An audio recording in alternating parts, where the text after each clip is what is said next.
This is the Louie T Network.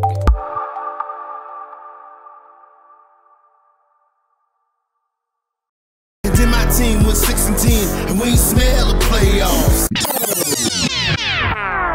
Then it gets even better when your team makes the playoffs.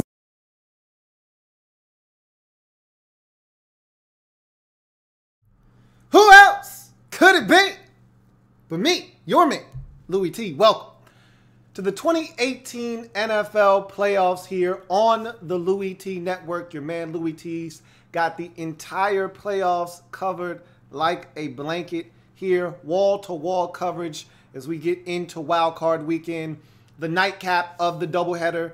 Not as much drama as I suspected. I did, however, get my first win of the playoffs. And so, Joe, will you please do the honors as your man Louie T finally gets on the board?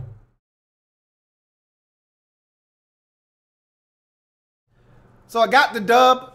Falcons get the win 26-13. I got the Falcons points right in this game, 26. Thought the Rams would be a little bit more effective offensively, but let me give you my quick slants to start off. Much like I did in the game earlier, three quick overviews and takeaways from the game. One, the field was atrocious. Guys were slipping all over the place.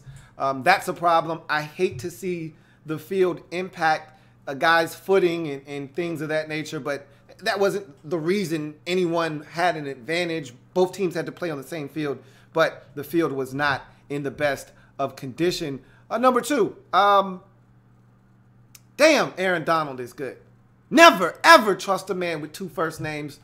I told you in the preview and predictions video for this game that Aaron Donald would be a problem. That defensive line, for that matter, would be a little bit of a problem and a nuisance because of the injury to Andy Levitre. Ben Garland had his hands full. So did Ryan Schrader. Both of them were getting their asses whooped. And if not for Alex, God damn, Alex Mack is good. Man, he's not good. He's great. And that was a hell of an acquisition by the Falcons a couple of seasons ago. He's made all the world difference. You see that blitz pickup on LaMarcus Joyner? You see the touchdown in the first half when he literally picked up the running back and put him in the end zone, essentially. So he's invaluable to this offense. One of the big runs that was had in this game, he was able to get to the second level, seal the defender. He's magnificent, but Aaron Donald was a man-child in this game, but it was not enough. Number three, I tried to warn everybody that this Falcons team is better. Now, Falcons fans didn't want to hear that. A lot of fans of other teams were like, you're crazy. This team isn't better. What wins you games in the postseason is defense. And I told you this all season long. The Falcons are better defensively. All right? This is a different team. It's a different mindset. You heard the stat. They're undefeated this season when they scored 20 points or more. You know what that means? The defense is making it stick. So this is a team right now that I look at and I say they're dangerous. And I told you in the preview and predictions video that I felt like they've got a path to the Super Bowl. And if you ask me, this is the team that I'm picking out of the NFC to go to the Super Bowl. They got to go through Minnesota. But look, they played Minnesota tough at home. Easily could have won that game. The defense is good enough to beat the Vikings. I like their chances against the Vikings. I'm not overlooking the Eagles. They still got to go to Philly next weekend and get the win there. But I like their chances there, and I like their chances the following week if, in fact, the Vikings are there waiting for them the following week. So big win for the Falcons in this game. I knew they could go to Los Angeles and get this win. And remember what I said in the breakdown before we get into the particulars. Remember what I said? The stage was going to be too big. And I've said this a number of times. The playoffs are a different animal. It just is. All right? It just is. Big stage, bright lights. Are you going to remember your words to recite, or are you going to have stage fright? What did the Rams have tonight? Ask Pharaoh Cooper. Looks like he had stage fright to me. Lights were really bright. Stage was really big. How about all the drops Todd Gurley had tonight? Look, guy had one drop all season long. He had two in this game. Doubled his drop output in this game tonight. Might have even had another one later on in the game. Offense didn't look nearly as sharp and as effective and efficient as it had all season long. It is what it is. Look, the playoffs, this isn't the NBA. This isn't Major League Baseball where a team can come out of nowhere and go all the way to the championship. This is football, and you got to earn your stripes. Much like basketball for the most part, you're not going to just show up as an 8 seed and make it all the way to the NBA Finals. Same thing in the NFL. You got to take your lumps, and you got to take your bumps, and you got to figure out how to win. You got to figure out what playoff football is all about. And the Rams did that this year. Kudos to them. They'll be back. They're not done. Okay, they'll be around. This is a young team, young coach. They're hungry, and they're going to be back, and they're going to be more dangerous the next time around because they would have already been in this position before. But this was all brand new to them. So this didn't come as a surprise to me. The lack of points in the game and the lack of effectiveness offensively did come as somewhat of a surprise to me. But guess what?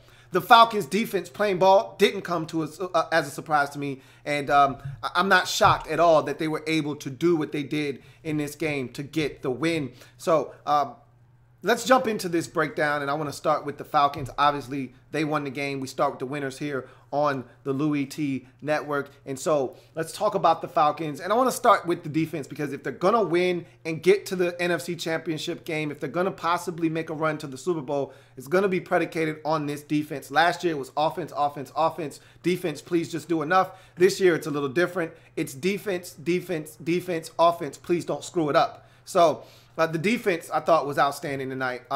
Big shout out to Brian Poole, who I thought was just outstanding tackling out in space. He was magnificent. A couple of tackles on Gurley out in space. Some big-time tackles with some guys that can move. I thought DeMonte Casey on special teams was outstanding. He's kind of set the tone in this game, hitting guys and being extremely physical on special teams. I thought the secondary of the Falcons was just absolutely fabulous in this game. You're talking about two of the better corners in the league if you're talking tandem. No one is better than Jacksonville for obvious reasons, but these guys aren't too far behind for the Atlanta Falcons in Alford and Trufant, and those guys were tremendous in this game, especially Alford. They came after him and came after him hard, and he was ready for the challenge tonight. Trufant is what we expected him to be. You guys missed him last postseason. Good to have him around making the plays that he was able to make. Keanu Neal, I've already said, he's the enforcer. He's your Cam Chancellor in this defense.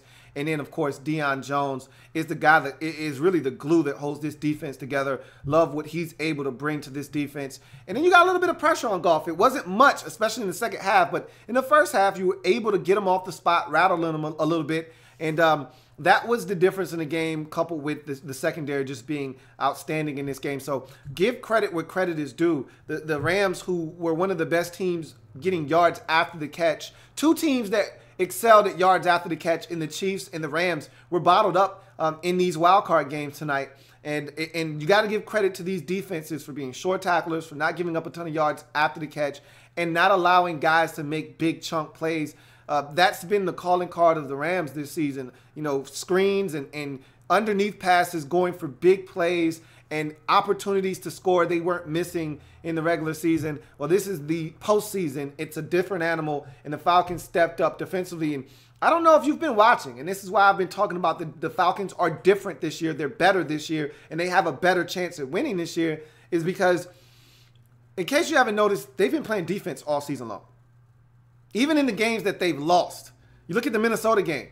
Yeah, it was a loss. They played defense in that game. You look at the Saints game.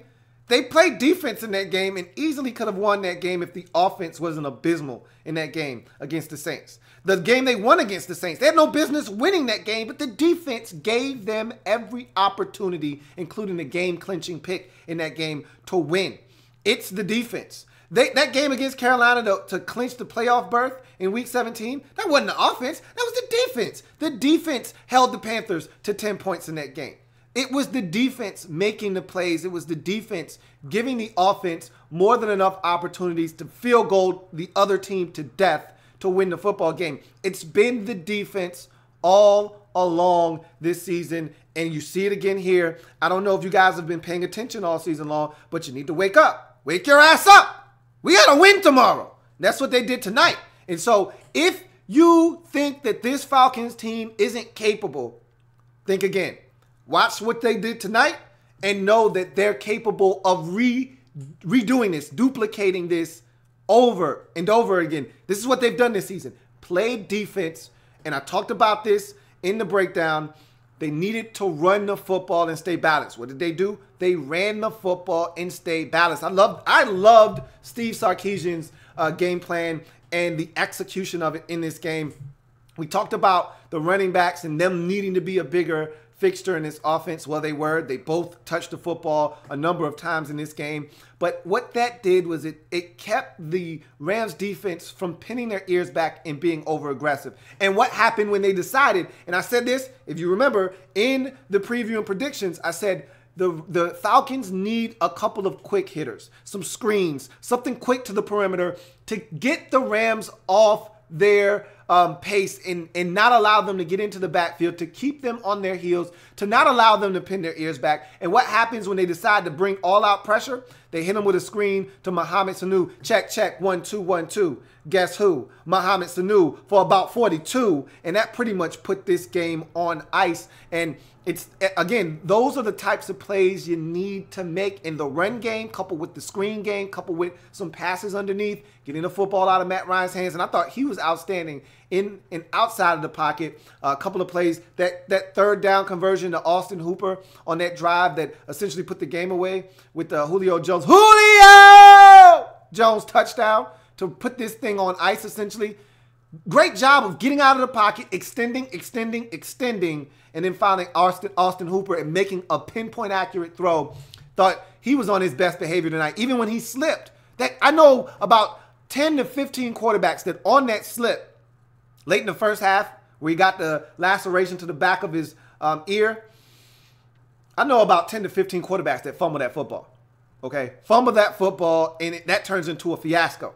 He held on to the rock, which was probably the most important and most impressive thing about that whole play was, yeah, he slipped, but he didn't panic and he didn't fumble the football. And he took care of the ball tonight. There was another play right after that one where he's getting hit by two defenders and he puts the football away. Now, his head banged the turf and they had to go check him, but he protected the football, which is something we've always worried about with Matt Ryan, with pressure. Can you protect the football? He protected the football tonight. And that throw to Julio Jones, ridiculous. His back foot slips from under him. There's a defender in front of him, arms extended. He's got to put trajectory on that football. He's got to put it out there far enough so that the defender can't undercut it. And he's got to drop it in there. Drugstore cotton, feathery, soft. He couldn't have breastfed him any better. Mwah! Thing of beauty. That's how you win football games on the road. Opportunities present themselves. Opportunity knocks. Better be ready to open that damn door. Falcons not only ready to open, but kick the door wide open as they go through and get the 26-13 victory. Defense with some great stops down the stretch to ensure that this game didn't have to come down to the wire. I don't know what more I can say about the Falcons defensively in this game.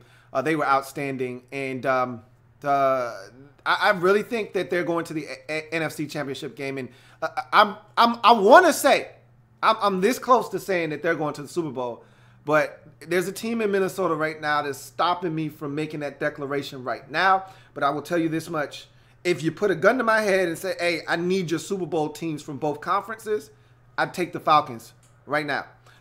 Let's get to the Rams quickly and then get to some comments. I thought the Rams looked like a team that was making their first appearance in the postseason in quite some time. And a lot of the players were young. They've never been here before. It's why I expected them to lose this game. And so I'm not surprised at the outcome.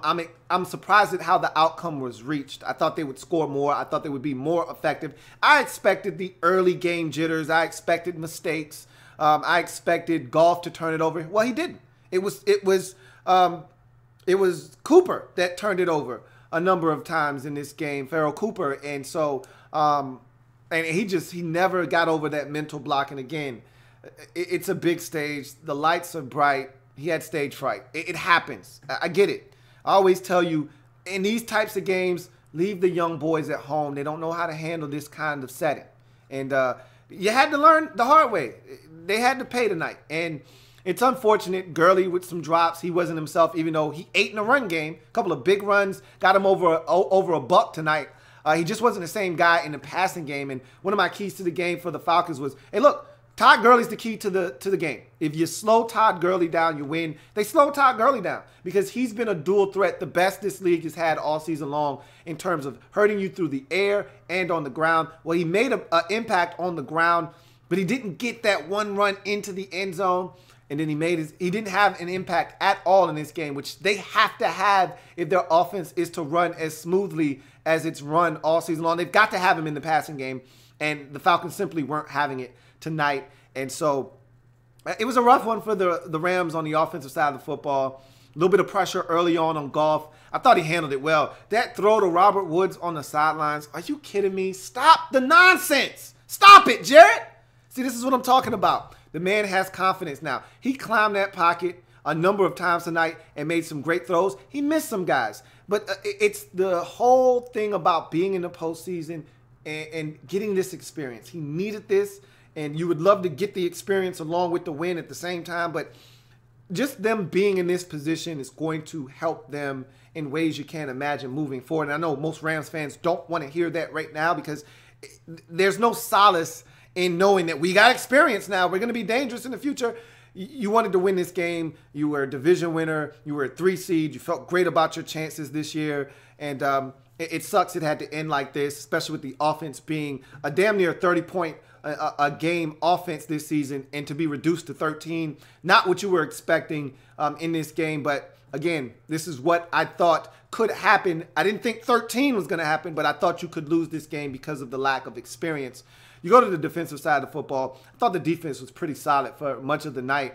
You didn't really give up anything egregious in this game. The turnovers really hurt you. You put the defense, who I thought performed extremely well in the circumstances that they were put in, on sudden change of possession early in this game. A couple of fumbles by Farrell Cooper. The first one wasn't his fault. You got the ball hitting the foot of one of your gunners, and then it skipped off of Cooper, and it was a mess. You weren't able to recover that one. The defense came on the field, sudden change of possession, held the Falcons to a field goal. But then the second fumble, that was the backbreaker because that one turned into a touchdown. And again, at some point you knew you were going to pay for all of these mistakes. And it finally caught up to you, and it allowed the Falcons to I think they actually got another field goal after that one, but they later on went and scored a touchdown. In any event, it gave them the 13-0 lead early in this game. That momentum that they were able to wrestle away from you, you were never able to really regain it. Even though you scored 10 unanswered going into halftime, then they were able to methodically bleed the clock on that initial drive of the second half, similar to what the Titans did in the first game of Wildcard weekend, in which they ate up 9 minutes of the clock in the second half on the first drive. Falcons did the same thing, eating up 8 and some change. So that kind of took sails out of your wind out of your sails coming out of the locker room. Despite the 10 points going into the halftime break, you literally weren't on the field offensively for about a good 45-minute real-time span. So that really took that rhythm and sync out of that Rams offense. And I thought the defense, they played well. They didn't get any help from the offense for the most part tonight. The special teams was a disaster. And for a special teams unit that had been so good all season long, I mean, literally, I thought the Rams special teams unit was the best. With young Jeezy, with Hecker, with John Fossil as your coordinator, with Farrell Cooper, who's a Pro Bowler, back on kicks. You blocked some kicks. I remember the Jacksonville game. You literally won that game on special teams. I thought special teams would be to your benefit, except in the field goal department. And Sam Ficken, he wasn't tripping. He was kicking Sam Ficken tonight. So the guy that I thought would let you down didn't. It was Farrell Cooper, who's going to the Pro Bowl. So that was a little disheartening. I thought the defense, they fought their asses off tonight. They gave you every opportunity to stay in this game. I know 26 points doesn't seem like enough, but basically you can account 6 of those points to the special teams, and with the offense that you are supposed to be sporting rolling into the postseason, 20 is supposed to be enough. If the defense holds the opponent to 20, you're supposed to score enough to win, and it just wasn't enough tonight. And so I'm not going to kill the defense. Aaron Donald, never, ever trust a man with 2 first names. Thought he was outstanding. Gave you an opportunity. It just wasn't enough. It simply wasn't enough. I thought that the run defense could have been a little bit better, but you had trouble stopping the run this year. You haven't been the greatest. And a lot of the deficiencies you've had defensively have been masked by the fact that you've scored a ton of points, put teams in a position where they had to abandon the run and throw the football. So teams weren't really able to exploit you on the ground this season like they would have loved to. But that's nor here nor there. Defensively, you did enough to win this game.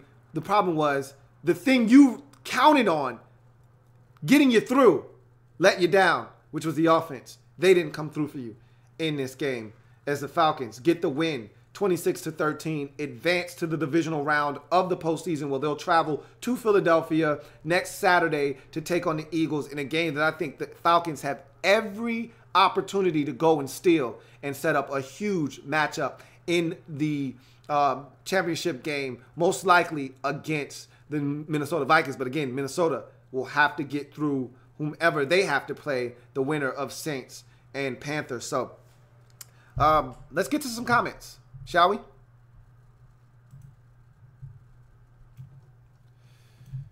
All right.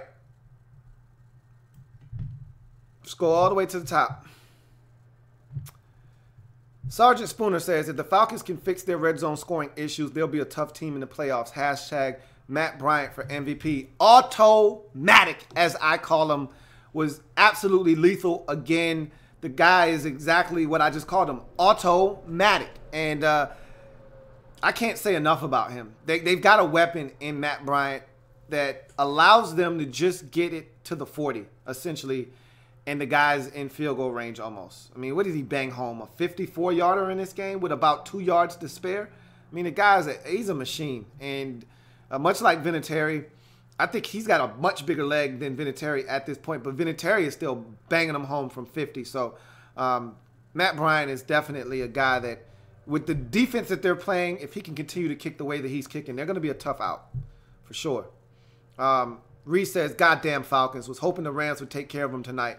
Damn it to hell. Hey, Reed, buckle that seatbelt, bruh. You in for a long postseason because I'm going to tell you right now, this Falcons team has what it takes to make another trip to the Super Bowl. And this time, they got a shot to win it. So, buckle that seatbelt, man. You're going to have a lot longer, long of a ride than you thought you were going to have when this postseason started.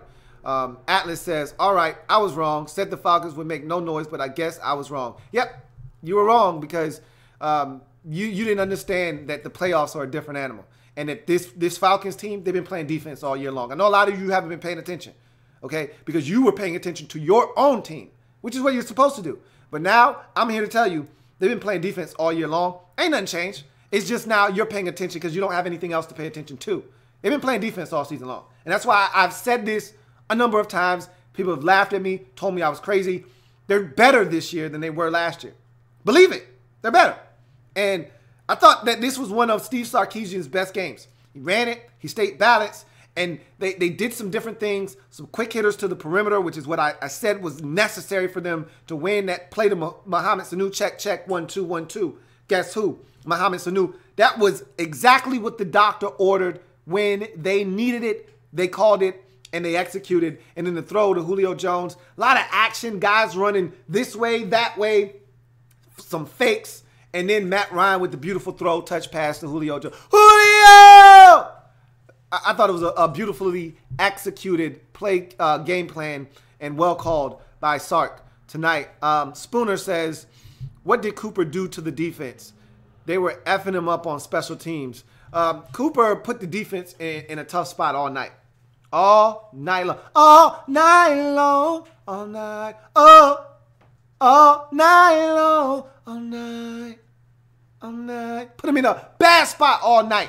And again, it wasn't about the points because the defense actually did a great job of sudden change of possession defense. They held them to 2 field goals. The problem was you allowed them to steal the momentum early in this game. The momentum was key for a young team that hadn't been here before. Momentum was everything early, and Farrell Cooper's mistakes put him in a bad spot and allowed the Falcons to help jump out to a 13-0 lead and wrestle away the momentum that the Rams were never really fully able to re-grasp in this game. Buffalo pregame says, I'm now even more convinced that anything can happen in the playoffs. The Bills have a 50% chance to win. I feel like today proves that.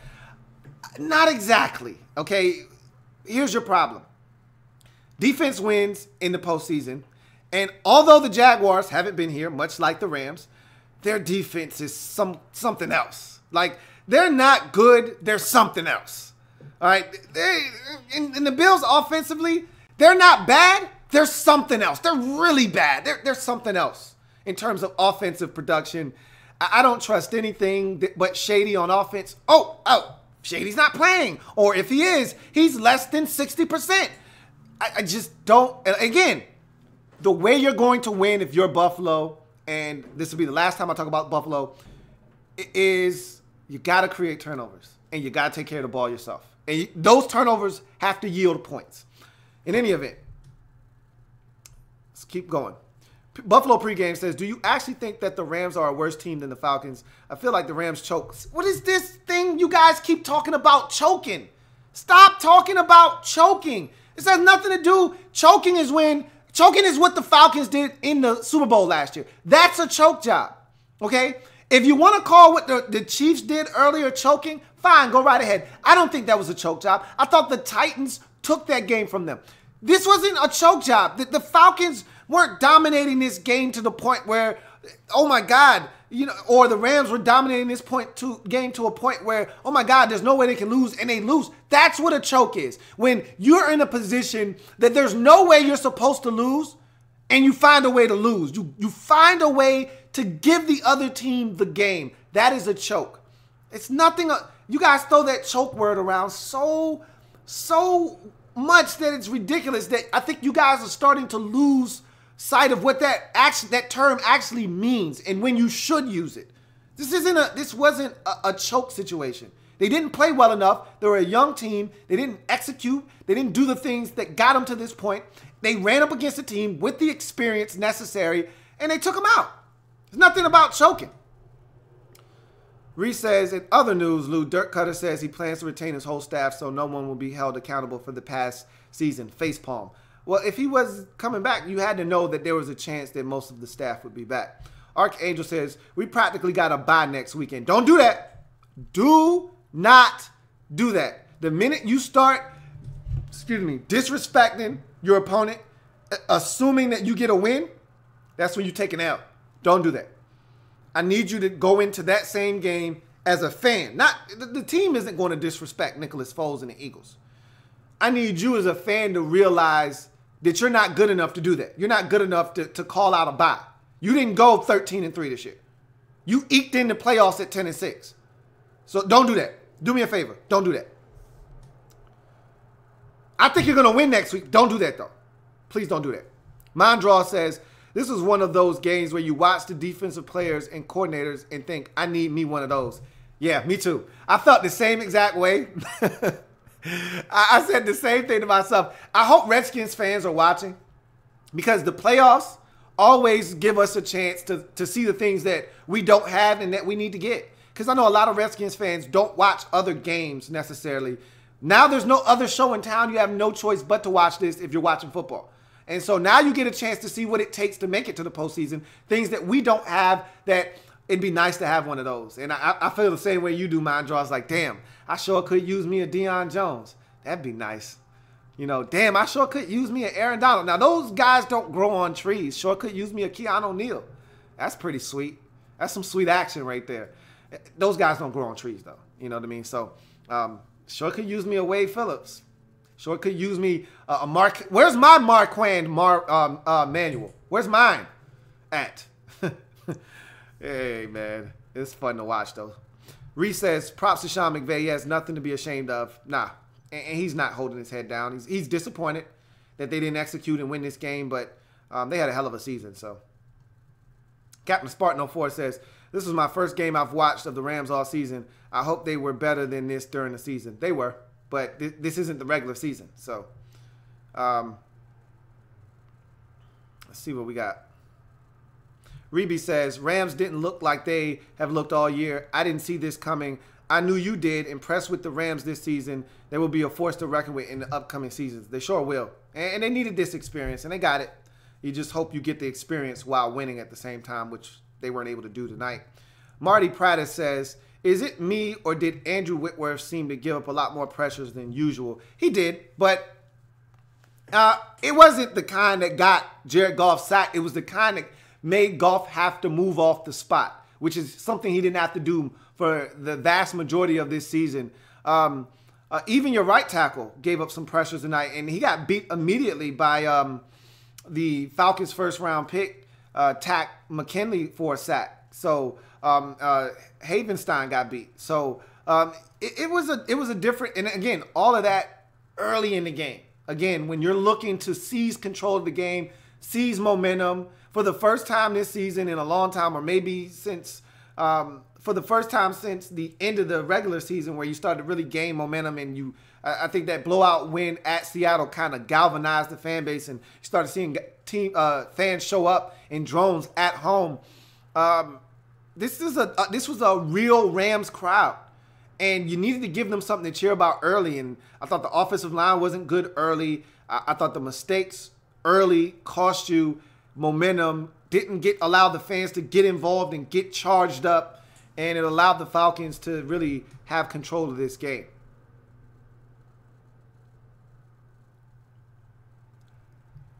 Archangel says, as confident as I was in my Falcons, I didn't see them scoring that much against that good Rams D. I knew they would. I said they would score 26. How much did they score tonight? Oh, yeah, 26. I knew they could score 26 because the Rams defense is good. But see, this is what happens when you haven't been watching them all season. Their defense isn't great. You can score on the Rams. The problem has been their offense has been so good. Their special teams has been so good that they've made teams one-dimensional. And with that pass rush, they're pretty tough to deal with when they're up by 20, and now you got to abort the run, which is the weakness of their defense, and now you got to play to the strength of their defense, which is the pass defense. Now you're in trouble because they've returned a punt for a touchdown, they've blocked another, and Jared Goff has thrown for 3 touchdowns, and Gurley's run for another 2, and they've scored 40 points. That's what they've done this season, is they've put up a bunch of points and put you in a position as a team where you're compromised, your game plan goes out the window, you wanted to remain balanced. Now, midway through the third quarter, you find yourself having to throw on just about every down because you're down, and the number of possessions are dwindling because the time is dwindling. So, their defense hasn't been great this season. If you watch the Eagles-Rams game, Wentz's last game healthy, how much did the Eagles score? Like 43, right? Throw away the garbage time touchdown that they were able to acquire at the end when they were tossing the football around. What they score? 37? 37 points in that game before the garbage time touchdown. You can score on the Rams. That wasn't my concern. My concern was their offense against the Falcons' defense, and would the Falcons defensively do enough? And they did tonight. Ray Roll says, with a defense like the Falcons that over-pursues so much and rarely stack the box, why on earth did Gurley only get 14 carries all game, especially when Goff was like 42% passing? If you go back to my video, when you first hired Sean McVay, and I had somebody call me out on this the other day, had the audacity to go back and call me out as if I don't know my man Sean McVay. Like, that ain't family. Like, I don't know this man like the back of my hand. When it comes to Sean McVay, the man wants to throw the football. He's an ex-quarterback. Guys that are more inclined to throw the football, when push comes to shove, your true nature comes out. He's been balanced for the vast majority of this season, right? It's easy to be balanced when you're up, the passing game has gotten you a lead, and now you're looking to bleed clock. Yeah, it's easy to turn around and hand it to Gurley. But when push comes to shove, Sean McVay wants to throw the football. In Washington, his frame of mind, and I hate to bring the Redskins up because we couldn't run the ball. The Rams can. So I hate to bring us up, but his thing was short passing game is, in effect, the run game. It's an extension of the run game. All season long, the Rams have done such a good job of the short passing game, the intermediate passing game, and the long passing game that it's worked so well that it's allowed them to run whenever they've chosen to run. Well, in this particular game, Gurley had it going on the ground. There should have been more run plays. Same thing I said about the Chiefs earlier tonight. They needed to run with Kareem Hunt. The two leading rushers of the league. Number one was Hunt, and the only reason he won the rushing title is because Todd Gurley didn't play in Week 17. Okay? Had he played in Week 17, he would have been your leading rusher and won the rushing title. Your two leading rushers in the NFL, one got 11 carries, the other got 14. Both teams lost. It's not a coincidence. In both of my prediction videos, I said, you need to run the football, stay balanced. They didn't do that tonight. Goff threw it, 45 times? You guys weren't down by 2 touchdowns the entire game. He should not have had 45 throws to 14 runs for Gurley in this game.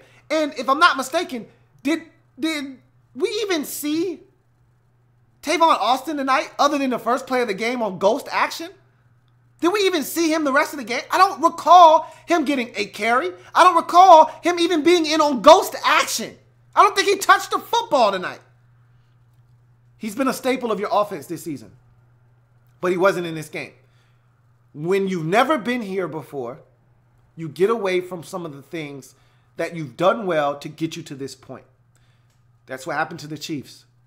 Even though they've been here before, they got away from the things that got them to this point. They paid for it. The Rams got away from some of the things that got them here. They paid for it. And you're right. The Falcons are aggressive, fast-flowing defense that you can get to go and flow in the wrong direction and misdirection. That's why more jet sweeps and things that's eye candy should have been going on in the backfield to get them to start paying attention to Tavon Austin and giving it to him once or twice so that they pay attention to it. And then Gurley goes backside on a cutback and boom, all of a sudden he's got a 60-yard touchdown run. But that didn't happen tonight. They didn't call it. They didn't execute. They didn't do the things that got them to this point.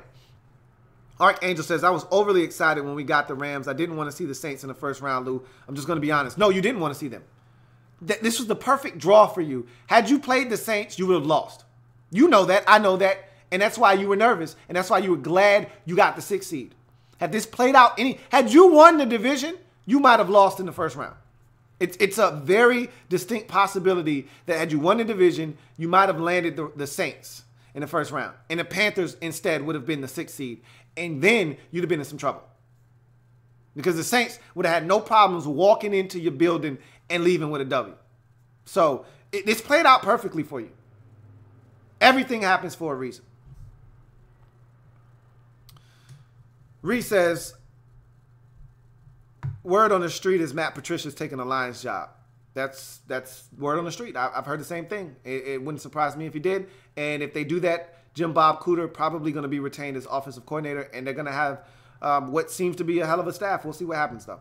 Archangel says, Saints the only team in the NFC South with a Super Bowl. Yeah, that's a fact. No, the Bucks have one. Yeah, Bucks have one. Going right along, Archangel says, I don't see Minnesota going to the bowl because they're hosting the Super Bowl. No team hosting has ever been. I feel the same way. That's part of the reason I don't want Minnesota to go. I'm not going to hate on them, though. If they make it, good for them. But I don't want any team that's hosting the Super Bowl to go to the Super Bowl. I just don't want to ever see that happen. But eventually, it's going to happen. It may happen this year. We're going to see. But I think if somebody can take them down, it'd be these Falcons. If the Falcons don't do it, then no one else is going to do it. I just don't see anybody else in the NFC being able to do it. So we'll see what happens. Bossaholic says, how do you feel about Nick Foles playing in the playoffs again? Nicholas is there. He's going to give the Eagles a chance. He's a veteran. He's been here before, but I don't think he's good enough. So we'll see what happens. Captain Spartan says, did you see Robert Kraft and Roger Goodell hanging out there at the game? That's totally not normal. No, I didn't see it, nor do I care. It's an owner hanging out with the commissioner. You do understand the commissioner works for the owners, right? So that's not abnormal that he's hanging out with an owner. He works for them. Archangel says, another reason I don't see Minnesota going is, well, Case Keenum. I've been saying that all season long. I'm going to stop now. And I'm tired of putting my foot in my mouth because I've been on that whole, it's Case Keenum. What are we doing here, guys? I got to stop. I've said that like 5 times, and every time I say it, Case Keenum goes out and plays the game of his life. I'm not going to do that anymore. If they don't win and Case throws up all over himself, then I'll take that approach. But I'm going to allow Case Keenum to have the freedom to do whatever it is he's going to do, and I'll react to it as it happens. So I'm going to carry myself in that manner moving forward. So I'm not going to play the Case Keenum card anymore. I've done that, and every time I've done that, I've had to fold. So he says he isn't ready for the big lights. Our biggest threat is the Saints and maybe Carolina if they beat the Saints. I'm not going that far. Minnesota is still the biggest threat in the NFC because they've got home field advantage. So, again, I don't want to discount the Eagles. I have to stop doing that as if they can't win next week. I've got to stop doing that. I got to stop acting as if the Falcons have already advanced to the NFC Championship, because that's not the case, and the Eagles are fully capable of beating them next week. We've got to stop counting them out. The Q-Bone says, rip Rams season, better luck next year. Hey, man, y'all had a hell of a run, man. Hell of a season. It was good to get back into the postseason. And now you're at a point where you expect to win. No longer is it a surprise. No longer are you on this magic carpet ride and you can't believe it. Tom Brady, hands on the head, can't believe this is happening to me. Now you expect to win. And that's when you know you're a good program and you finally made it. So what I want to see from the Rams, and this is the thing that I always want to see from a team that isn't accustomed to winning, how do you handle success? I told you the Raiders, I didn't expect them to be back this year because teams don't handle success well. I was anxious to see. I thought the Raiders would be better than what they were, but I didn't expect them to be the team that everybody thought they were going to be in terms of challenging the Patriots for the best record in the AFC and all of that. I said, I want to see how they handle success, because when you haven't done it on a year-in, year-out basis, you don't know how to handle everyone telling you you're supposed to win. It's easy to play the underdog role and the underdog card. That's easy to do. When everybody's telling you, oh my God, I can't believe you won. You weren't supposed to win. It's easy to sneak up on people. When everyone's telling you you're good, it starts to get to guys' heads. They start believing everything everyone's saying about them, how good they are. They think they've arrived and that they can just show up and they get W's. That's how you get beat. I'm anxious to see how the Rams handle success moving forward. That's what I want to see. Redskins couldn't handle it. Raiders couldn't handle it. We're going to see if the Rams can handle it. Same with the Jags. Reese says, calling a Saints-Steelers Super Bowl, Lou. The last time the Saints ran the ball like this, they won it all. I don't think they're good enough to go on the road and beat a team like Minnesota. And that's who they would have to play next week. So I don't see them being able to do that. They went to Minnesota earlier. No. They went to Minnesota earlier in the season. Week 1, got destroyed by Sam Bradford. They're a much better team now than they were then, if you can believe that. So I just don't see it happening. But stranger things have happened. We'll see. Archangel says, I meant Case Keenum isn't ready for the big light. I knew what you meant. I said what you meant. I knew what you meant.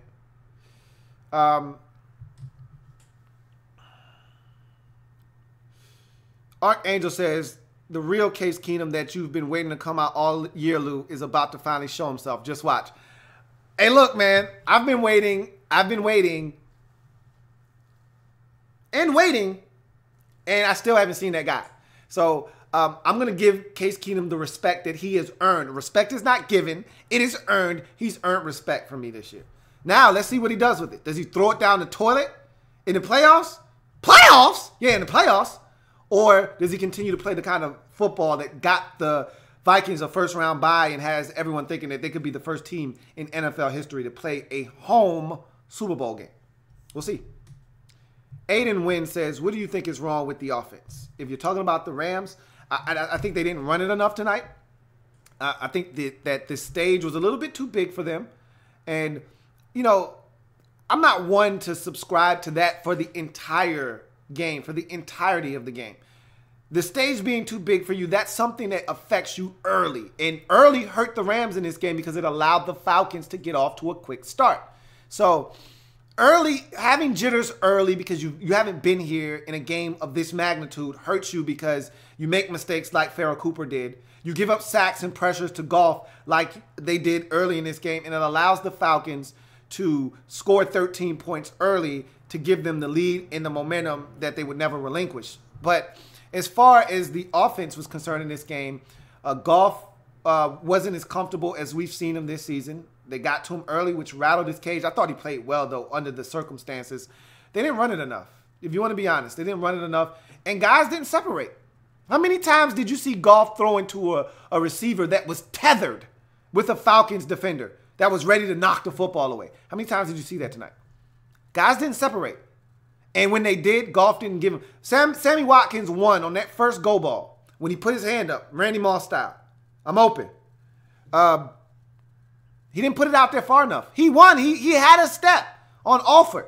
He had 2 steps on him. The ball was underthrown and allowed Alford to locate, look, and knock it down. So guys didn't separate, but you didn't run it enough tonight.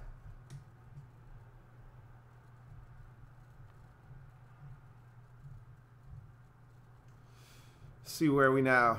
All right, skipped a bunch of comments, so I'm going back up, and we will get to more comments here in a second. All right, here we are. Cloud says, "Don't sleep on my birds." I'm trying not to. I'm trying to make sure Falcons fans aren't doing it either. I'm not going to sleep on them, and I'm here to make sure the Falcons fans do the same. So, yeah, Cloud, I'm trying to spread the word that y'all not dead. Y'all still alive and well. Y'all still patrolling the sky, and we're going to see which bird is able to come out on top next week. Archangel says, "I believe the Panthers or Saints can beat Minnesota, honestly." Of course you would say that. You're an NFC South guy, and you repping your division. I get it. I understand. But the Panthers beat Minnesota at home. Not the same on the road. The Saints got smoked by the Vikings at home. It's a different animal.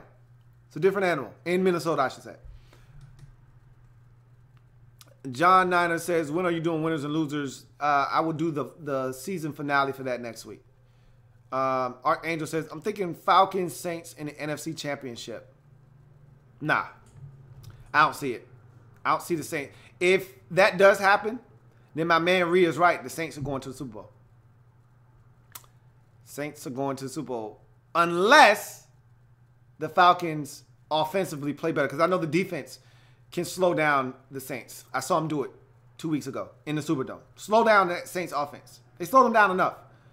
The offense was horrible in that game. But don't get ahead of yourself. Again, let me reiterate. You're not in the NFC. This game that you won tonight didn't put you in the NFC Championship game. It put you in the divisional round.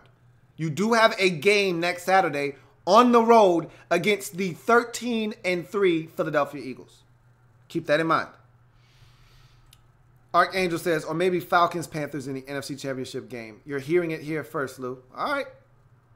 Falcons Fury says, "Lou, Sark has been saving this just for this moment, but this defense has been underrated all season." I've been saying that this defense has been good. Nobody's been listening when I said that this team is better than they were last year, and I know everybody wanted to point to the offense. So the offense isn't about the players, it's about the coaching. They'll fix that next year. There's nothing you can do about that this year. They'll fix it next year. They'll be more in sync next year.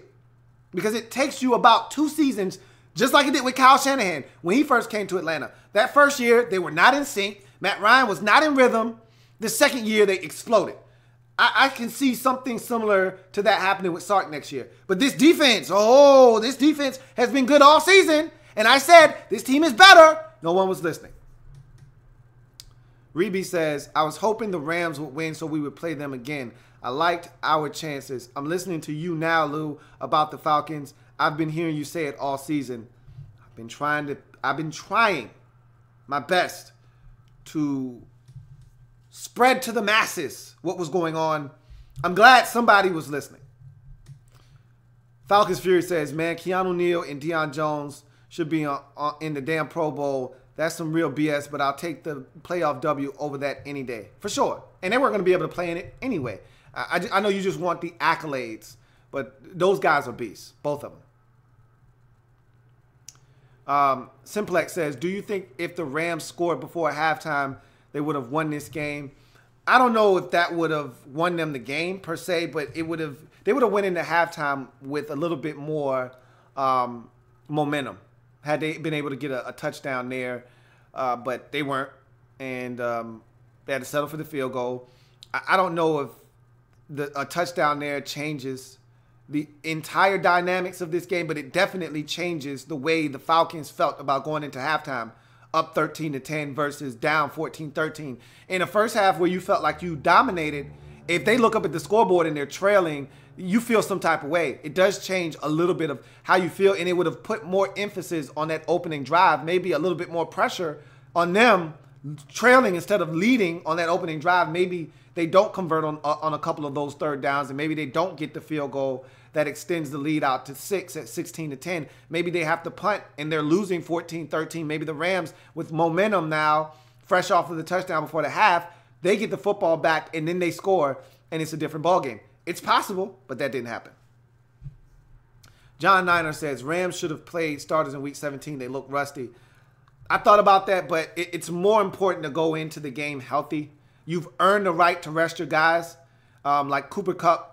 And I apologize to all Rams fans because I think on my predictions video, I know I said he was out. I thought he was out. I looked on NFL.com, and they had him out in this game.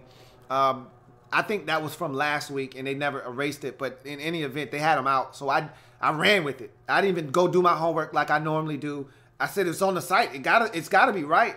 It was wrong. So I apologize for that. But he was banged up last week. And even though they weren't going to play him anyway, he needed a week of rest. Everybody at that point of the season could use a week of rest. So, yeah, they looked a little rusty, but I think some of that had to do with just the jitters of the postseason. A lot of these guys hadn't been there before.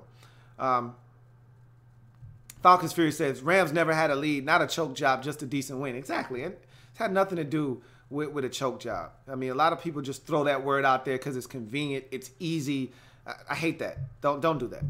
Don't diminish a team going out and taking a W. That's what the Falcons did. They went to Los Angeles and took it to the Rams and took a W. The Rams didn't choke this away. They weren't up 24-3 and lost the game like the Chiefs did earlier.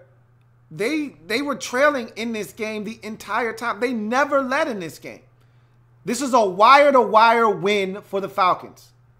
So I don't like that word being thrown around.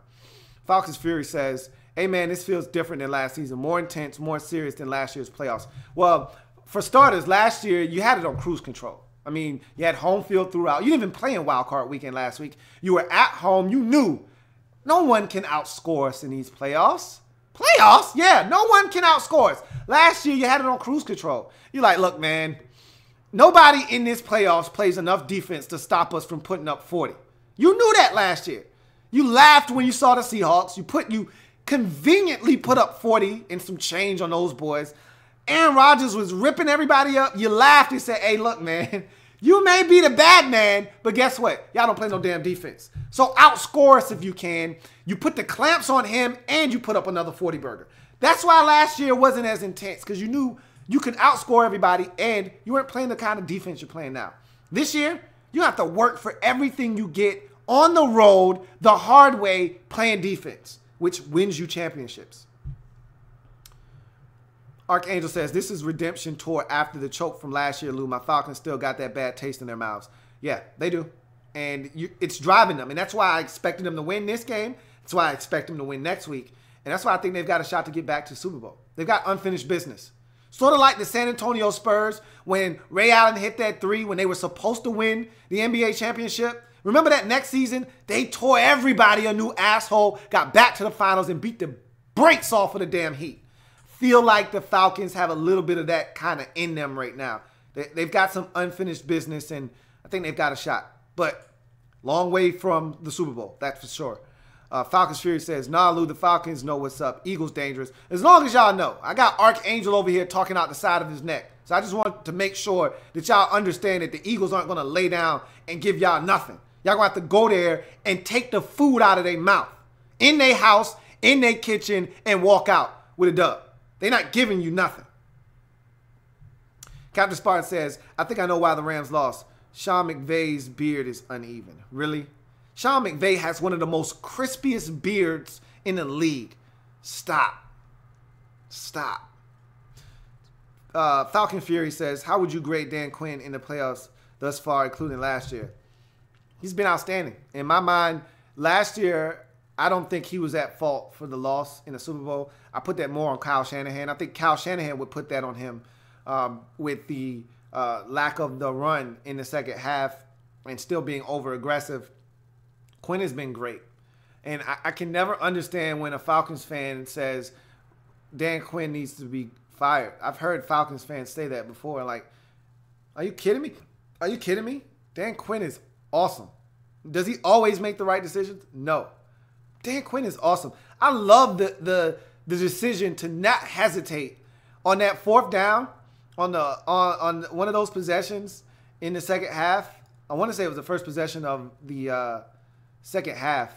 It might have been the second scoring drive in which you ended up with another field goal. In any event, I think it was the first one. I love the non-hesitation, 4th and inches. I don't need to discuss it. You don't even need to huddle up. Get to the line of scrimmage, quarterback sneak it. I love it. I love it. Scared money don't make money. Kiss the dice, roll them, hope it comes up nice, man. This ain't the time to be scared on 4th and inches. I can't get inches. I don't deserve to win. Ain't nothing cute about a quarterback sneak. That's in your face. My guy against yours, mano y mano, I win. That's why the Chiefs lost. Because on 3rd and 1, they thought it was a good idea to run a goddamn speed option. You need to wash your face and get your mind right. You think running a damn option on 3rd and 1 is the smart thing to do with the NFL's leading rusher. Take your damn L. So I love Dan Quinn, and I love what he's done in the postseason thus far. He's a B+ right now if I was grading him. Archangel says, okay, my bad, Lou. I meant let's take this thing one game at a time. Sorry. Philly, no disrespect. Thank you, Archangel. I appreciate that. That's how I need you talking from now on. From now on, that's how you're supposed to approach the postseason. One game at a time. Reby says, those 2 early turnovers by Cooper were momentum burners. I thought it was going to be one of those games. Like I said, what those turnovers did is the Rams defensively did a great job of sudden change of possession defense. They gave up a field goal both times. The problem was it wrestled away the momentum. And another thing, in those moments, early in this game, the Falcons had terrible field position. Okay, their first 2 or 3 possessions, terrible field position. Johnny Hecker had them boys backed up in their own territory deep. All right, and the defense did a great job 3 and out, 3 and out, 3 and out. What that first fumble did, when it hit the guy's shoe and it clipped off of Farrah Cooper, is it flipped field position. Now the Falcons were able to get the field goal, right? But more importantly, they were able to kick off and reset field position because had he ran up and Farrah caught that ball, let's just go with the assumption, they would have had the football out by the 40-yard line, close to the 45, because the Falcons were and Barsha almost had about 3 punts blocked tonight. I mean, the momentum switch that came with those turnovers weren't just about the points, but it was about field position. It was about everything. Those turnovers were everything early. For a young team, it was everything.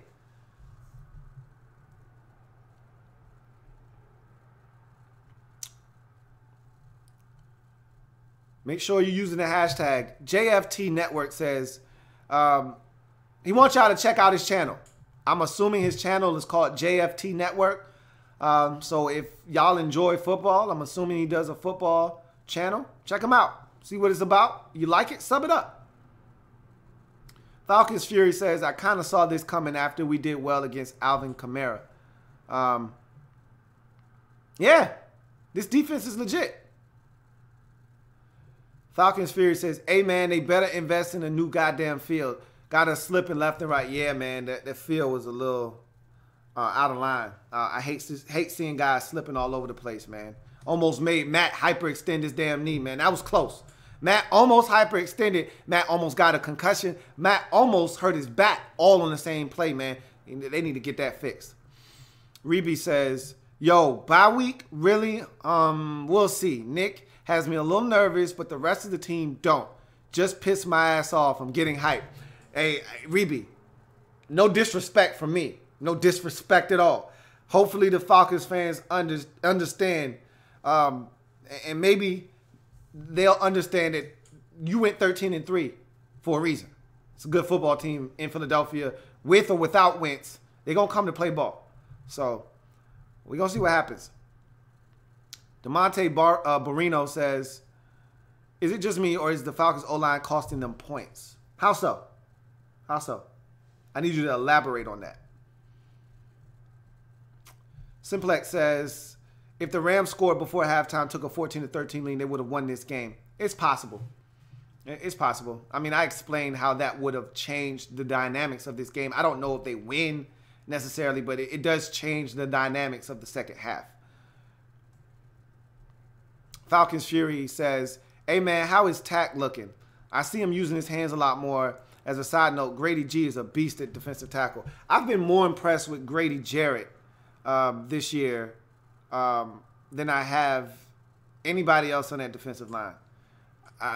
Obviously, you've got the 6-sack game with Claiborne, but we all know that's not who he really is.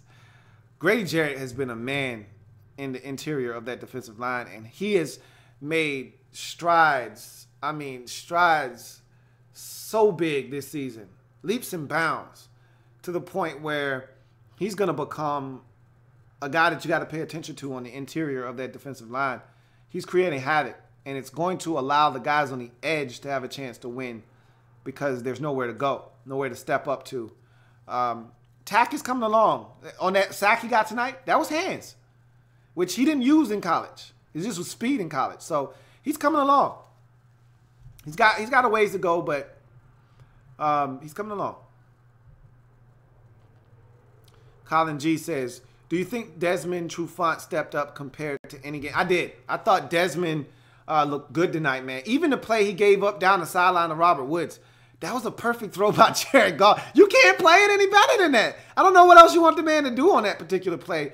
I thought the secondary was outstanding. Both corners were outstanding tonight. And Trufant, he's a difference maker. He wasn't there last year, and I think a lot of people forgot. He wasn't there last year. It was all Alford last year. You were relying on young guys like Collins last year to step up and make plays. Trufant is the real deal. He's your number one corner, and you saw why tonight. He made plays.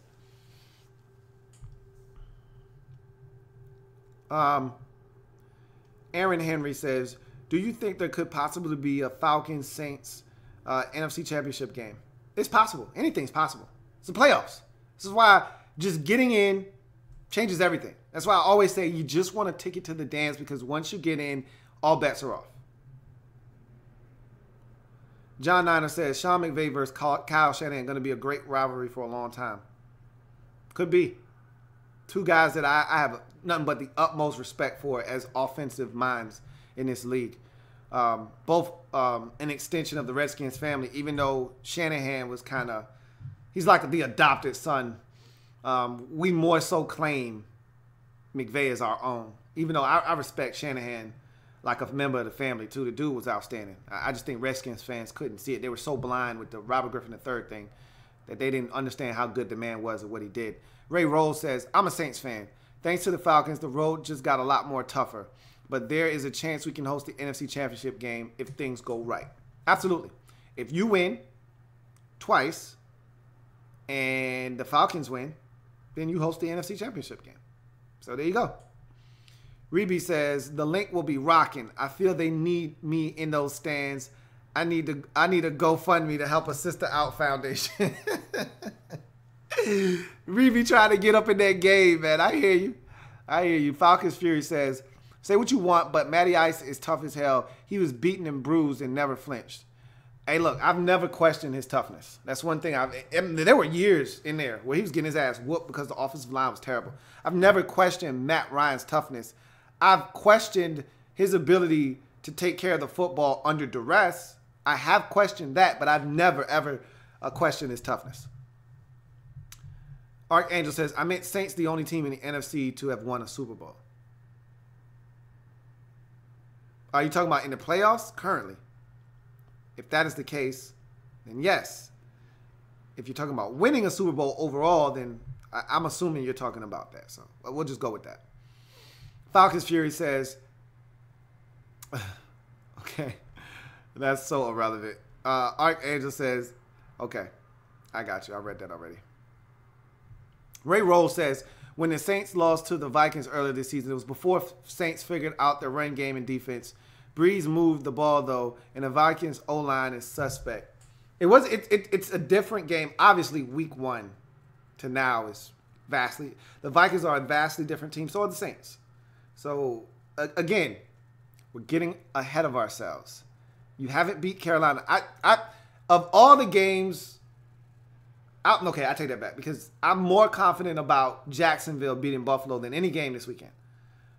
After that, the next game that I was probably the most sure about was Saints beating the Panthers. But again, it's family business. 3 times in one season, tough to do. But I think the Saints are going to win. As long as they don't turn it over, they're going to win. But don't assume victory tomorrow.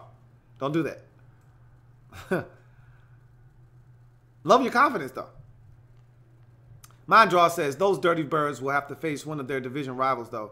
Will this momentum hold up in their favor? Again, I love how you guys are just dismissing the Eagles as if that game is already... Did you guys hit the simulate button or something? Did I miss something? I feel like you guys know an outcome of a game that has already been played that I just failed to watch. Did I miss it on DVR? Did the game already... Did I miss something? Because last time I checked, they play these games on the field, not on Madden, where you hit the simulate button and you just fast track through. Did they beat the Eagles already? Like, can you guys stop doing that? Oh my goodness. Mega Noob says Atlanta is a bad matchup for anyone in the NFC. They're very fast on defense, and man, Deion Jones is a damn monster in the making. Yes, he is. Got away with a nice holding penalty on that last 4th down, but dude's a stud. Falcons Fury says, how have we handled success or lack thereof in some ways? You're showing me how you're handling success. Some of you are, not all of you. Some of you are showing me how you handle success right now by talking about how you're going to basically be in the NFC Championship game. So I don't really know how I'm supposed to take that, but we're going to see. Eric Villa says, who do you think is going to win Rookie of the Year? I'm still going with my boy Deshaun Watson. He has no chance. It's either Kamara or Marshawn Lattimore. Those are it's coming from the Saints. The Watching Crow says, is this really an upset or not really? Not to me. For some it is. If you look at the seeding, it is. But if you watch football all season long, this wasn't an upset. You knew that the Falcons had a realistic shot at winning this game, and the Rams had never been here before. So the seeding says it's an upset. This wasn't really that big of an upset.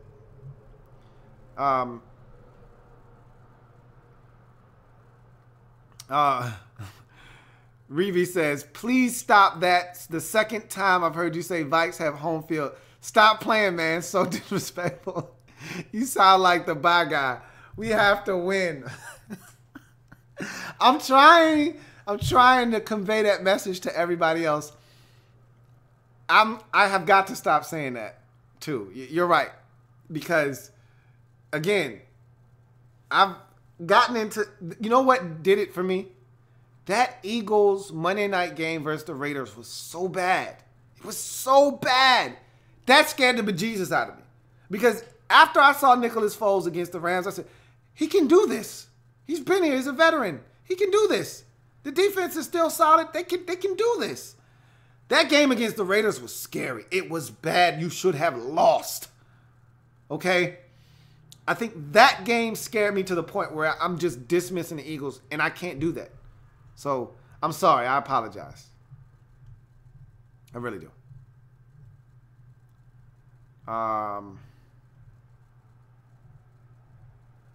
Let's see. We'll go until, let's see how long we've been up here. We'll go until 1 o'clock. So we got 15 minutes. So I'll try to get as many of these answered as possible. Mondraw says, Jim Bob Cooter and Matt Patricia are going to have a Sean McVay, Wade Phillips type of relationship. We'll see. Sounds good, but it's easier said than done. Mega Noob says, Atlanta OC called a hell of a game. Watch for this team next year. It isn't going anywhere defensively. They're going to get better, and a rookie OC looking pretty damn good so far. This was one of his better games of the season. I'd say his best game of the year was Green Bay week 2.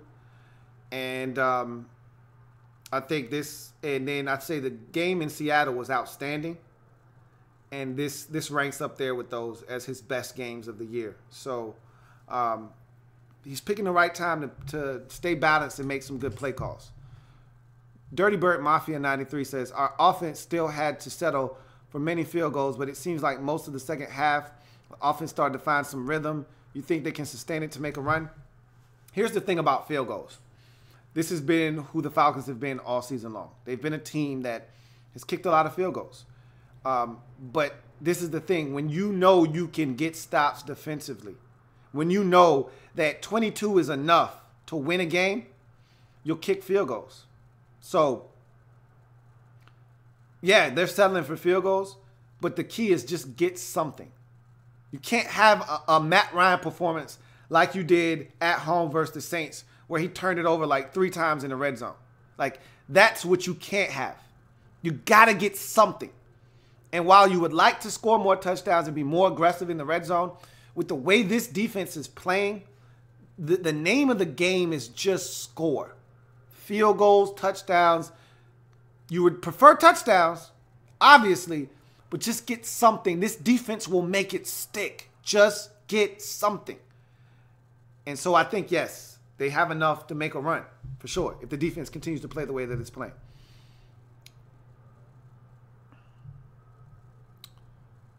Captain Spartan says, is Snoop Dogg the biggest bandwagoner ever? Yes. I said the same thing. I told my girlfriend, I said, look at this clown. If this were the Raiders, he'd have a Raiders jacket on. If this were the Chargers, he'd have a Chargers jacket on. Anybody in L.A., Snoop, so other than USC, he actually loves USC. He's a Trojans fan. Other than USC and probably the Lakers in basketball, Snoop's a fan of any football team that comes to L.A., okay? If the Raiders were to go back to L.A.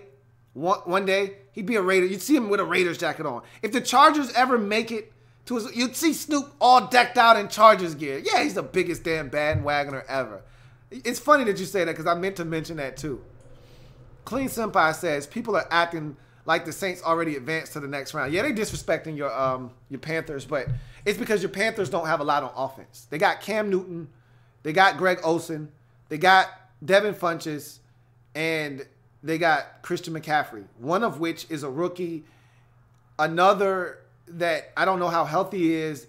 And the other guy is unproven as a #1 receiver in this league. So you just don't like the Panthers' chances. They didn't play well either game against the Saints. That's why it's so daunting of a task. But I refuse to dismiss the Panthers because it's family business, one. And you know how I feel about family business. If those two teams say they ain't did it, then they ain't did it. But if they did, well, that's family business. And two, it's hard to beat a team 3 times in one season. It can be done.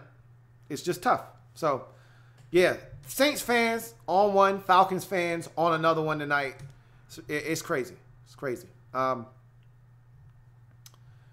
Fury says, hey, Lou, my Birds went up to Minnesota and lost a close one. We can do it. Got to have another game like this one, but We got some bird folk to take care of first, and they ain't dirty. I thought that game against the Vikings was at home. I thought that one was at home. I didn't think you went to Minnesota for that one. That was a home game. It's different when you go to Minnesota. You didn't play that game on the road. You played that game at home. You lost that game at home. Because the Vikings had a tough stretch of road games, and you were one of them. So that was a home game. So keep that one in mind. Mega Noob says, Falcons versus Eagles should be a defensive game. Again, giving the edge to Atlanta. I don't think Philly's D is stacked as the Rams. We'll see. We'll see. I think it will be a defensive game, especially with Nicholas Foles at quarterback. Eagles are going to have to win a lower scoring game if they're going to win. And that's the Falcons' MO right now is they got to win low scoring games. Michael Thompson says, Aaron Donald and K'Wan Short in the same line will be insane. Yeah, but that would never happen. But yes, those guys are nasty on the defensive line. Michael Sachs says, who you have winning Panthers and Saints? Go watch my prediction and preview video. Reed says, high chance an NFC South team is in the Super Bowl again. Hashtag best division in football. Nobody's disputing that. Aaron Henry says, you keep saying how bad the Saints did against the Vikings week 1. Why do you think it would be the same scenario if we make it past the Panthers? Those two teams are so different. I don't want to talk about the Saints playing the Vikings until they beat the Panthers. But week 1 is so long ago. Those teams are... Dalvin Cook was healthy in week 1. Sam Bradford was healthy in week 1. It's a totally different Vikings team. It's a totally different Saints team. As somebody brought up earlier, a Saints fan said, hey, look, our run game hadn't been established yet. Drew Brees, they were moving the football, but they weren't the team that they are now. They don't have the confidence that they have now. The defense was nowhere near as good as it is now. It's a different team. So we'll see what happens. Atlas says, you admitted the Chiefs choked today when they lost. Yeah, no, that's it. If you want to call it, I'm not going to call it a choke. But if you want to call it a choke, I'll accept that. Judges, can we take that answer? Yeah, we can take choke for 21-3 at half. Yeah, we can. I'll accept that as an answer. Judges, right? Yeah, the judges say that's fine. I don't have a problem with that. But I just hate that everyone throws the word choke around so casually. Choke is used for extreme circumstances only. It's break in case of an emergency, the word choke. You don't just say, oh, well, team lost by 3 points. Man, they really choked. No, not unless they had a 20-point lead and lost the game. That's not what happened here.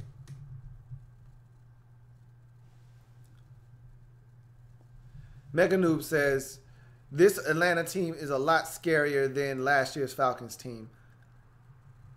Scarier from a defensive standpoint. Absolutely. Yeah. Offensively, they were scarier on that side of the football because of all the mismatches they could create and the command that Kyle Shanahan and both Matt Ryan had of that offense. But defense, like I said before, wins you championships. And so we'll see. I do think this defense and this Falcons team is a little bit scarier from that standpoint. I can't with you, Ree. I can't, man.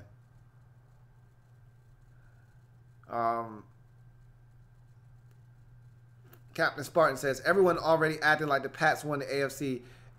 Everyone that's still alive in the AFC is an underdog. They disrespecting us. I think you're going to the Super Bowl, Cap. So, I don't know who you've heard say that. Just because they got the home game, I don't care. I think you're capable of going there and beating them this year.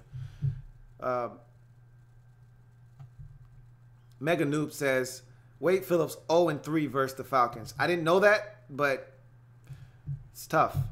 It's tough, man. Falcons Fury says, Freeman ran mad and pissed off tonight. Not a lot of yards, but plenty of power when needed. One drive, it was nothing but run. That first drive after halftime was primarily run dominant. And Freeman runs like that every game. That's why I love him. Dude runs hard and angry all the time. And yeah, he suffers concussions because of his playing style, but you know you're getting everything he's got every single snap, every single game. I love that dude. I take 22 Devontae Freeman's on my team any day. Blackout Bundy says, is Tavon Austin even on the Rams anymore? He's like their version of Tyreek Hill. Yes, he's on their roster. No, he's not Tyreek Hill because Tyreek Hill is actually a receiver. And Tyreek Hill actually has a big role on his football team. Whereas, as you saw tonight with Tavon Austin, his role was diminished to next to nothing. And for a good part of the season, he was actually in the offensive game plan. Like, Farrah Cooper is taking his spot on special teams. Like, Tavon Austin is being phased out of this team, which is unfortunate. It really is. Captain Spartan says, actually, you should subscribe to this man, Louie T, on YouTube. He's bringing the football content every video. Hey, I appreciate that. If you haven't already done so, you know the routine. Subscribe to the channel on Louie T Network. And if you can, please donate. That is how you donate right there via Patreon or PayPal. The links that you see in front of you are both down in the description of this and every single video that I do. Jason says, look at some of the top tier teams lost early. I just don't like the Vikings' chances. Well, none of the top teams have played yet. All of them are on buys. So if you're talking from a seeding perspective, look, neither one of these games were big upsets to me. I didn't think the Titans were going to win. So if you're talking about one being more of an upset than the other, that one was a big one. Because the Titans were so bad on offense this season at the end of the year. I just didn't see them scoring enough to win. So that was surprising, especially being down 21-3. Never thought they'd come back and win that football game. But they did. So that was a surprise to me. But they were fully capable. Were the Titans. I've been a Titans supporter all year long because I know they can run the football. And if you can run the football and play a little bit of defense, you got a shot in the playoffs, which is why the Falcons are such a dangerous team. Joseph Fay says, experience is important in these NFC games. Falcons clearly showed that today. NFC Championship, Vikings 23, Saints 20, hashtag who dat. Okay. Experience definitely matters. I'd agree with you there. DeMonte Borino says, Falcons O-line just seems to allow players into the backfield, and it isn't good blocking to allow the run game to get going. I think they've done an adequate enough job. I don't love the play calling in the red zone. I think everything in the red zone is usually a screen or some kind of rub play where they try to get something quick to the perimeter. Like you saw them try to get Julio on basically what amounts to a screen with the two receivers blocking, went nowhere. They tried it again 2 possessions later when they got into the red zone on the other side where they tried to fake him going up the field and then come back on like a tunnel screen. That went for nothing. I think they waste too many plays doing that in the red zone instead of just saying, all right, Julio, go win. Or, okay, Austin Hooper, go big body somebody. Let me hit you with a back shoulder fade. You know, the teams that score in the red zone, it's not fancy. It's not cute. It's not trickery, okay? It's, I got a guy that's better than your guy, and I'm going to throw it to my guy and trust that he wins. Like, you heard them talk about Julio getting double and Julio saying he getting double and triple team. Yeah, because you're running slants and in-breaking routes. If you just, look, if the safety is shaded to the inside of you, they can double you when you run inside. But if you run straight at that corner, turn and pivot to the outside, and Matt Ryan throws a back shoulder fade, there's no double team for that. Like, that safety can't get over there and help the corner. You're 6'4", you're 225 pounds. There's nothing that corner can do about it. So I just feel like less thinking, better execution, simplify things.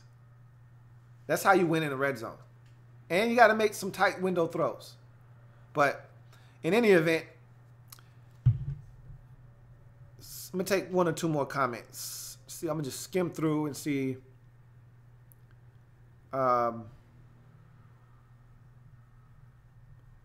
can find a comment from anybody that I didn't read one from tonight. Abraham Attaway says, do you see Coleman leaving or sharing the spotlight? It just depends on the kind of money that he may command out on free agent market. They already paid Freeman, so I don't know how much money they're looking to divulge into the running back position. This is why I had a problem with them allowing Brian Hill, to be snatched off of their practice squad, because I thought that they were planning for the future, because Brian Hill looked exactly like Tevin Coleman. Not as fast, obviously, but same kind of upright build, tough, physical, in between the tackles runner. I thought that's who they were going to replace him with, but they let him walk, and he's now playing for some other team. In any event,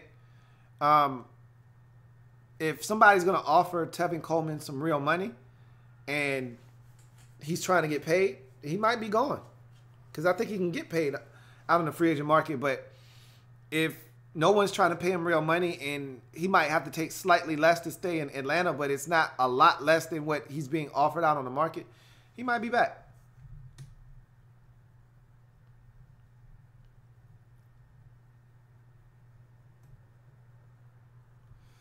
Vegeta's Dark Side says, can someone explain to me how forward progress on Mariota in the first half led to their owning points? Dude got blasted and wasn't stood up. I should have talked about that more on that video. Personally, I thought that was a terrible call. Again, Jeff Triplett is horrible. That's why I said keep him away from the rest of my playoff games, please. Like the 2-point conversion where he was getting drugged and swung back around, that's when you blow the whistle for forward progress being stopped. Not when you get drilled and simultaneously as you're getting drilled, the football comes out. How's that forward progress being stopped? Why are you blowing a whistle prematurely? That's Jeff Triplett, though. So, in any event, that's going to do it for me, man. It's 1 o'clock.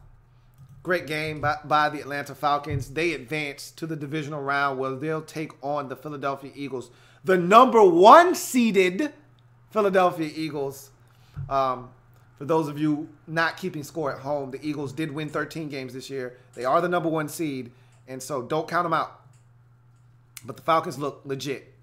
And defensively, they showed you why they've got a shot to make some noise in the postseason this year, as they hold the number 1 scoring offense in the league this season, which was scoring up around 30 a game to 13 points in a dominant performance, 26-13 over the Rams. They will advance to the divisional round next Saturday to take on the Philadelphia Eagles. I'm your man, Louie T. Thank you for joining me on this program. We'll do this again tomorrow. 2 more Wildcard weekend games. We'll start the action off with Jags and Bills at 1. We'll wrap that up, and then we'll take a look at that afternoon Wildcard weekend capper. Saints hosting the Panthers, family business, NFC South style to wrap up Wildcard weekend. I'm your man, Louie T, signing off. Thank you for joining me. I will see you tomorrow. Let's do it again. Let's enjoy the games, and hopefully they're as good as the games were today. I'll see you tomorrow. Have a good one.